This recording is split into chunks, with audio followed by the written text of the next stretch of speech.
आपण शिवसूत्र पाहतो आहोत. आतापर्यंत आपण 2 सूत्र पाहिली. पहिलं सूत्र होतं अ इ उ न. दुसरं होतं ऋ लृ क. आणि तिसरं आहे ए ओ ङ. ए ओ ङ.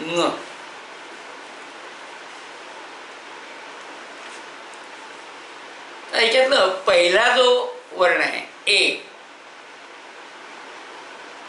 त्याचं वर्ण ध्यान जे आहे ते आहे गदा फला अरी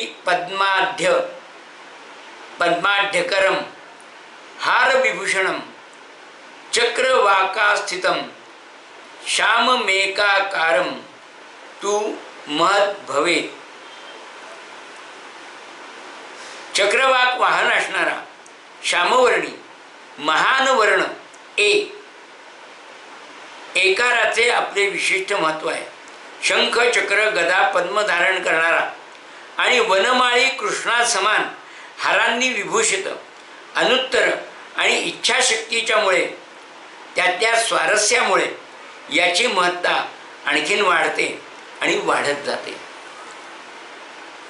या ठिकाणी ए हा वर्ण विशुद्ध चक्राच्या 11व्या पाकळीत आहे. आधुनिक शरीरशास्त्रानुसार थायरॉइड या नावाची ग्रंथी मानेच्या पुढच्या बाजूस आहे. मानेच्या पुढच्या बाजूस आहे. या ग्रंथीमधून एक प्रकारचा स्त्राव ग्रंथीतूनच रक्तात मिसळतो. हा स्त्राव प्रमाणात असावा लागतो. हा स्त्राव कमी झाला तर शरीराची वाढ खुंटते, डोळे बाहेर आल्यासारखे वाटतात, विकृत अशा पद्धतीची शरीराची वाढ होते. हा स्त्राव जास्त झाला तर वजन वाढतं, शरीर बेढप होतं. या थायरॉइड ग्रंथीकडे 11व्या पाकळीतून ज्ञानतंतू गेलेले आहेत. आता गेल्या काही वर्षामध्ये थायरॉइडचा विचार आरोग्यशास्त्राच्या दृष्टीने खूप मोठ्या प्रमाणावर सुरू झाला. आणि मग थायरॉइड हा विकार विज्ञानाच्या कक्षेमध्ये आला. मी बघितलं असेल तर 200-250 वर्षापूर्वीच्या याच्यामध्ये थायरॉइडचा विचार ग्रंथी आहे इथपर्यंत होता, परंतु त्याच्या विकाराच्या दृष्टीनं फारसा काही विचार हा झालेला नव्हता. आधुनिक आरोग्यशास्त्र, मेडिकल सायन्स हे थायरॉइड विषयी खूप जागरूक झालं. त्यावर खूप मोठ्या प्रमाणावर संशोधन झालं. आणि मग हायपोथायरॉइड आणि हायपरथायरॉइड अशा पद्धतीनं त्याच्यावर उपचार सुरू झाले. मुळातच थायरॉइड ही ग्रंथी विशिष्ट प्रकारचं स्त्राव निर्माण करते की जो स्त्राव शरीरातल्या विविध क्रियांना नियंत्रित करतोय. मग या थायरॉइड या ग्रंथीला जिथं हे स्त्राव निर्माण होतोय या ग्रंथीचं नियंत्रण करणारी गोष्ट अशा दृष्टीनं त्याच्याकडे जर पाहिलं तर ए हा वर्ण किंवा ए ही जी पाकळी आहे विशुद्ध चक्रातली, तिथून या ग्रंथीकडं ज्ञानतंतू गेलेले आहेत की जे त्या थायरॉइडच्या ग्रंथीला कंट्रोल करतात. आता या याच्यामध्ये जेवढा स्त्राव निर्माण होतो तेवढा तो रक्तामध्ये मिसळत जातो. तो स्त्राव कमी झाला की कमी प्रमाणात मिसळला जातो, तो स्त्राव जास्त झाला की जास्त प्रमाणात मिसळला जातो. म्हणजे कंट्रोल करण्याची गोष्ट काय आहे तर त्या थायरॉइड ग्रंथीमधून ठराविक प्रमाणामध्ये तो स्त्राव यायला पाहिजे. कमी पण होतो पाहिजे नाही, जास्त पण होता पाहिजे नाही. तर आताचं आधुनिक विज्ञान जे काही काम करत आहे ते तो जो द्राव आहे, थायरॉइडचा द्राव जो रक्तामध्ये मिसळला गेला आहे, त्या द्रावाचा परिणाम जो होतोय तो द्राव तो परिणाम बरा करायला पाहत आहे, म्हणजे ते वजन कमी करायला पाहत आहे. थायरॉइड मधलं जो द्रावाची निर्मिती आहे त्याचं रहस्य जाणून आणि थायरॉइडची ग्रंथीला कंट्रोल करता येईल या पद्धतीनं त्याचा उपचार होणं हा विषय प्रत्यक्षात येणं आवश्यक आहे. मग शरीरातली अशी जी काही पिट्युटरी ग्लँड आहे किंवा आपलं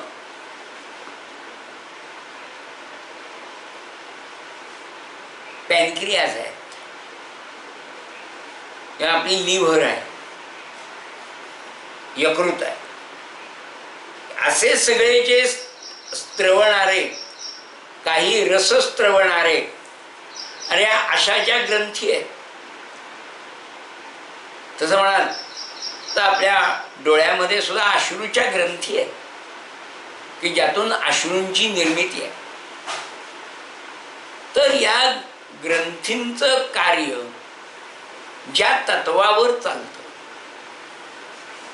ते आहे जलतत्व. आणि या जलतत्वाच्या आणि त्या ग्रंथींच्या दोघांच्या मध्ये असणारं एक संतुलन आहे.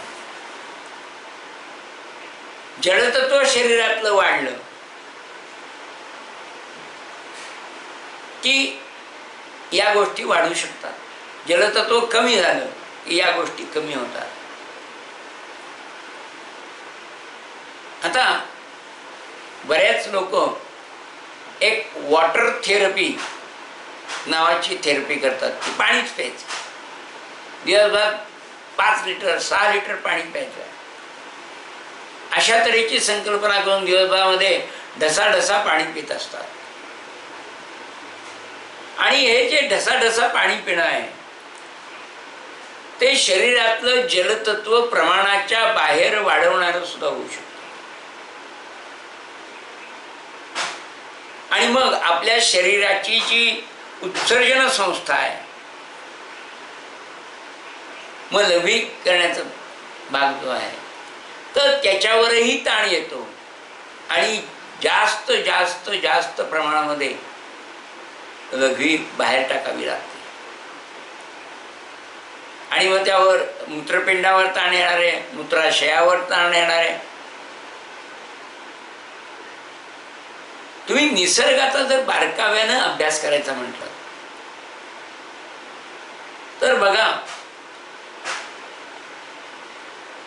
हरण, वाघ, हत्ती, जंगली श्वापद जी आहेत ती तर नदीमध्ये जाऊन पाणी पितात. ते कुठल्या भांड्याने ग्लासनी पाणी नाही येत, ते अगदी जिथं पाण्याचा मोठा साठा आहे त्या साठ्यामध्ये स्वतः तोंड बुडवून पाणी पितात. परंतु ते पाणी किती पितात हो? कित्येकदा त्या तलावाच्या शेजारी ते असतात तरी 5-5 7-7 तास सुद्धा ते त्या तलावातल्या पाण्याकडे पाहत सुद्धा नाही. त्यांना तहान लागल्यावर ते पाणी पितात आणि तहान भागल्यावर ते पाणी पिणं थांबवतात. माणसाच्याही बाबतीत हेच आवश्यक आहे. भूक लागली की जसं खावं तसं तहान लागली की पाणी प्यावं, ही संकल्पना लक्षात घेणं महत्त्वाचं आहे. आणि किती पाणी प्यायचं? तहान भागेपर्यंत पाणी प्यायचं. याला अपवाद असतात. काही जणांना शोष पडलेला असतो, मग 10 लिटर पाणी पिलं तरी त्यांचा शोष भागत नाही. ती त्यांच्यातली विकृती आहे. परंतु नॉर्मल माणसाचा जेव्हा आपण विचार करतो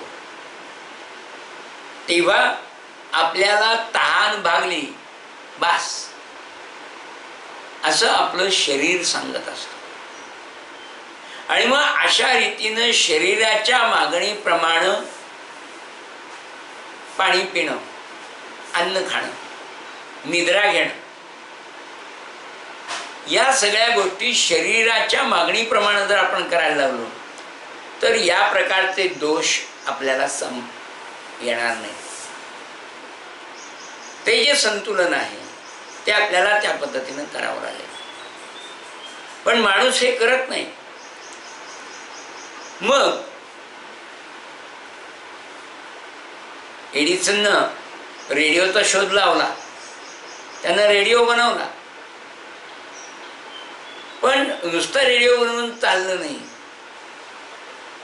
लोकांना आवाज कमी जास्त करण्याचं बटणही द्यावं लागलं, कारण लोकांना त्याची मर्यादा राहिली आहे की किती मोठ्यांदा लावायचं आहे किंवा किती हळू लावायचं आहे. तर आपल्या कानाला सुसह्य राहील या पद्धतीनं त्या गोष्टी आपण ऐकत असतो, लावत असतो.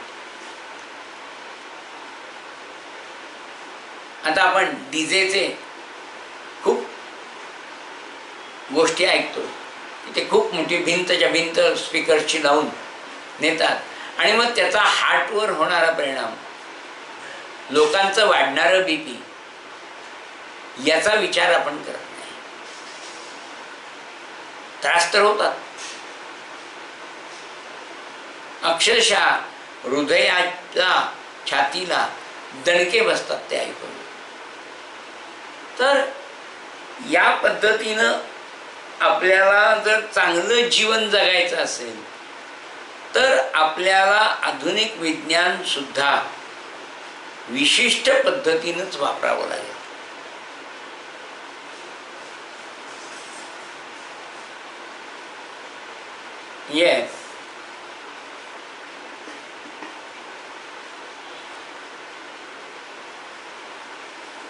निसर्गानं जे दिलेलं आहे त्या गोष्टीचा आपण जर योग्य प्रकारानं उपयोग केला तर आपल्याला अशा कुठल्याही याला सामोरं जावं लागणार नाही. आणि त्यातला एक महत्त्वाचा भाग म्हणजे आपली मानसिकता. मग आपण घेत असलेले, विनाकारण घेत असलेले स्ट्रेस स्ट्रेन जे नैसर्गिक नाही आहेत, जे मानवनिर्मित आहेत, असे स्ट्रेस स्ट्रेन हे आपल्यावर खूप मोठ्या प्रमाणात कार्य करत असतात.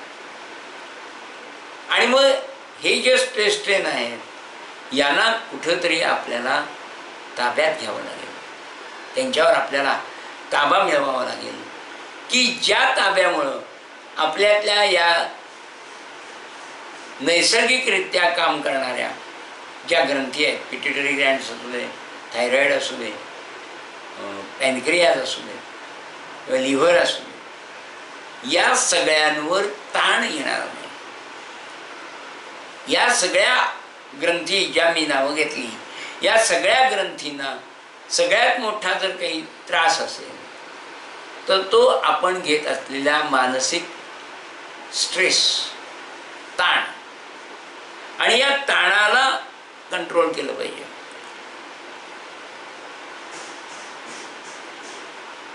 थायरॉइड ग्रंथीकडे 11व्या पाकळीतून ज्ञानतंतू गेलेले आहेत. मग या थायरॉइडच्या ग्रंथीवर कोण काम करणार आहे, कोण कंट्रोल मिळवणार आहे? तर या ज्या ग्रंथी आहेत, ज्या 11व्या पाकळीतून थायरॉइडच्या ग्रंथीच्या भोवतीला गेलेल्या आहेत आणि त्या ग्रंथीला त्या कंट्रोल करत आहेत, तर त्या जे ज्ञानतंतू आहेत ते जेवढे ॲक्टिव्ह होतील, ते जेवढे क्रियाशील होतील, तेवढं त्यांचं काम, कंट्रोल करण्याचं जे काम आहे ते जास्तीत जास्त चांगल्या रीतीनं होईल.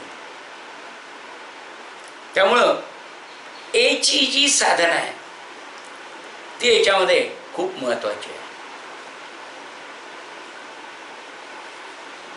ए म्हणजे अ अधिक ई, ऱ्हस्व ई आणि अ आकाश तत्व आणि वायू तत्व याचं एकत्रीकरण आहे. ए मध्ये अ व ई या दोन्ही स्वरांचे गुणधर्म आढळतात. या ठिकाणी या दोन्ही स्वरांची शक्ती एकवटताना ती थोडी जास्त होते. अ मध्ये असणारी ऊर्जा जी सृजनाची ऊर्जा आहे ती वाढवतानाच ईची वेगवान स्पंदने त्यात मिसळतात. अर्थात सृजनाला प्रचंड शक्ती मिळते. एकारामध्ये एक प्रकारचा स्फोट जाणवतो. ए मध्ये आक्रमकता आहे, गर्व आहे, दुसऱ्याला कमी लेखण्याची वृत्ती या ठिकाणी जन्म पावते. संभाषणात दुसऱ्याला ए या पद्धतीने हटकले जाते. तो आक्रमकपणा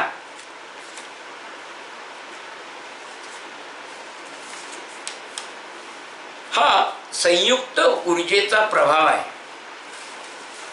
आता या ठिकाणी एक गोष्ट घ्या, लक्षात घ्या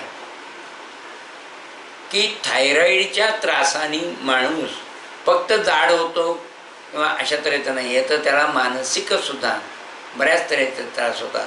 त्याच्यात ॲग्रेसिव्हनेस हा सुद्धा एक भाग असतो आणि ए मध्ये तो ॲग्रेसिव्हनेस आहे आणि त्याचा थायरॉइडशी त्या पद्धतीनं संबंध आहे.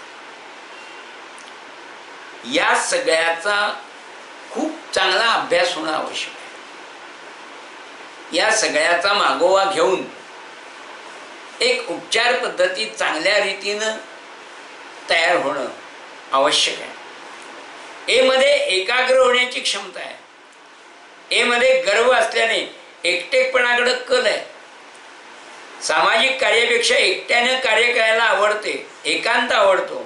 याचे कारण बाकी यांच्या बरोबरीचे नाहीत, ते कमी आहेत असा यांचा विश्वास असतो. मग एकटेपणानं करायची जी साधना आहे ती एच्या प्रभावाखाली आहे आणि सामाजिक पद्धतीनं जे करायचं आहे ते त्याच्यात येत नाही. तुम्ही जर बघितलं असेल तर एकनाथ महाराजांमध्ये ए आहे, ते मनानं खूप मोठे आहे, परंतु ज्ञानेश्वर असोत किंवा तुकाराम असोत यांच्यासारखी त्यांची साधना नाही. त्यांची दत्त संप्रदायातली साधना आहे. एकटं बसणं, ध्यान करणं या पद्धतीची त्यांची साधना आहे. तर ज्ञानेश्वरांचा जर आपण विचार केला तर त्यांच्यामध्ये सुद्धा ज्ञेय आहे, परंतु पहिला ज्ञाय आहे की जो सामाजिकतेशी जोडलेला आहे. समाधी घेणं ही एकट्याची क्रिया आहे, परंतु त्या समाधीच्या सोहळ्यामध्ये सर्वांना सामावून घ्यायचं आणि त्या सर्वांना नमो भगवते वासुदेवाय अशा तऱ्हेचा एक मंत्र गुरुमंत्राप्रमाणे सगळ्या वारकरी पंथाला देणं, समुदायाला देणं, ही जी सामुदायिकता, हे समाजाचं देणं आपण लागतो, ही भावना ही ज्ञानेश्वरांकडे ज्या पद्धतीची आहे ती त्यांच्या नावातनं आलेला एक भाग आहे आणि दुसरा भाग त्यातला आ त्या पद्धतीनं काम करत आहे आणि एकनाथांमध्ये ए त्या पद्धतीने काम करत आहे. एकनाथ समाजसेवक आहे, पण त्यांचे अनुयायी अशा पद्धतीनं खूप मोठा समाज, त्यांच्या श्रद्धेपोटी तिथं लोक जाणारी आहेत या गोष्टी आहेत, परंतु त्यांचा परिवार अशा पद्धतीचा भाग हा तिथं आपल्याला जाणवत नाही. अगदी संत एकनाथ सुद्धा की ज्यांनी अहम त्यागला होता तेही अकेला चलो रे असे एकांडे शिलेदार होते, मात्र त्यांचे गुरु जनार्दन स्वामी, त्या जनार्दन स्वामींवर त्यांचा गाढ विश्वास होता. अची सृजनशीलता व ईची शक्ती यांच्या मिश्रणामुळे प्रतिभावान व्यक्ती बनण्याची क्षमता ए मध्ये आहे. आपण एकनाथ महाराजांची आणि ज्ञानेश्वरांची प्रतिभा पाहू शकतो. बुद्धीची ही तिसरी मिती डायमेन्शन प्रभावी करण्यासाठी या मातृकेची उपासना महत्वाची आहे. या दोघंही प्रतिभावान आहेत. ज्ञानेश्वर महाराजही प्रतिभावान आहेत आणि एकनाथ महाराजही प्रतिभावान आहेत.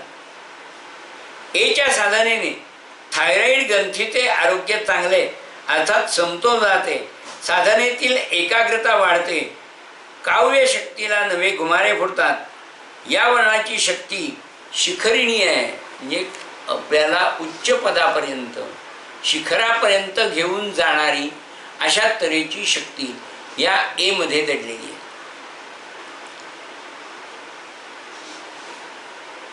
मुळातच हे स्विचेस आहेत, ऊर्जेचे स्विचेस आहेत. आपण इलेक्ट्रिसिटीला कंट्रोल करण्यासाठी स्विचेस वापरतो, बटणं वापरतो. मग त्या तऱ्हेचे सगळे स्विचेस आहेत. आपल्याला कुठल्या तऱ्हेची ऊर्जा काय पद्धतीनं वापरायची आहे, ती कमी करायची आहे का जास्त करायची आहे, यानुसार आपण तो स्विच ऑफ करायचा आहे का ऑन करायचा आहे हे ठरवावं लागतं. किंवा त्याच्यामध्ये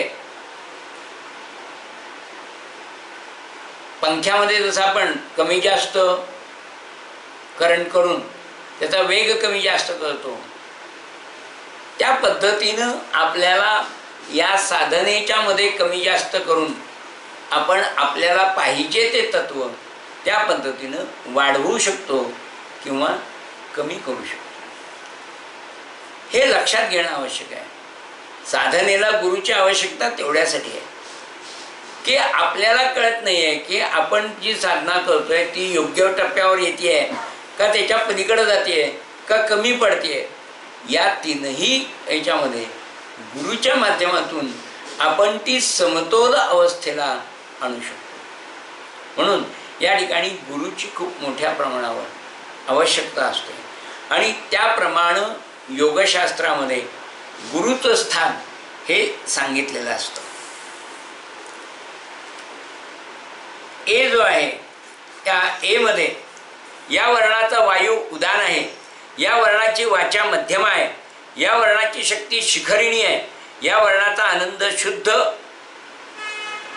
आहे, या वर्णाची देवता जीवात्मा आहे, या वर्णाचा वर्ण धूम्र आहे, या वर्णाची पुरी द्वारका आहे, या वर्णाचा वार शनिवार आहे, या वर्णाची मुक्ती स्वरूपता आहे, या वर्णाची मात्रा म आहे, या वर्णाचा देह कारण आहे, या वर्णाची अवस्था सुषुप्ती आहे, या वर्णाचा अभिमान प्राज्ञ आहे, या वर्णाचा भोग आनंद आहे, या वर्णाचा गुण मूर्तिमंत तम आहे, या वर्णाची शक्ती अव्यक्त स्वरात्मा आहे, या वर्णाचं तत्व तेज आहे, या वर्णाचा वेद सामवेद आहे, या वर्णाचा अग्नी दक्षिणाग्नी आहे, या वर्णाचा ऋषी अग्नी आहे, या वर्णाची अष्टांगे कला आहे, या वर्णाचा उपवायू कूर्म आहे, या वर्णाची मुद्रा हम लिंग आहे.